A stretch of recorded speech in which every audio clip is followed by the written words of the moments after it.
qui n'a pas pensé un jour fusionner son cabinet, individuel ou en groupe, avec d'autres, pour démultiplier les forces et les capacités. Et ces rapprochements de cabinets posent évidemment certaines questions. Des questions fondamentales qui concernent le projet lui-même, les objectifs qu'on se donne, et puis les moyens à mettre en œuvre. Parce que des moyens, il y en a beaucoup dans un cabinet d'avocats. Et les questions financières, fiscales, d'organisation, d'informatique, de personnel, de collaborateurs, eh bien, sont au centre de ce rapprochement que l'on peut souhaiter.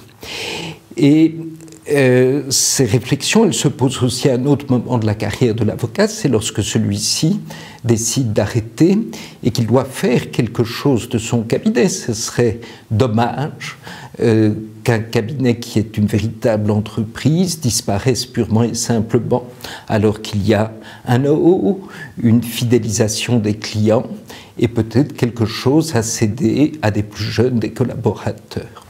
Ce sont des questions que Managing Lawyer a voulu traiter dans une optique extrêmement pratique pour offrir à ses lecteurs des références précises, juridiques, concrètes pour les aider à mettre en œuvre un tel projet.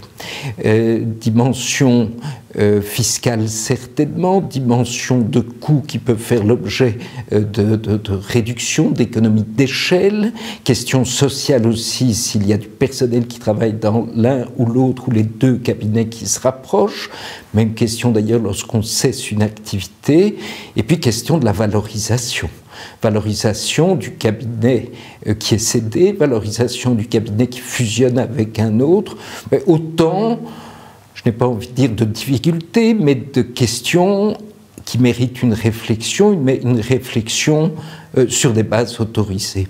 Et à nouveau, c'est l'objectif de ce numéro spécial de Managing Lawyer qui, je l'espère, pourra être utile à beaucoup de nos confrères.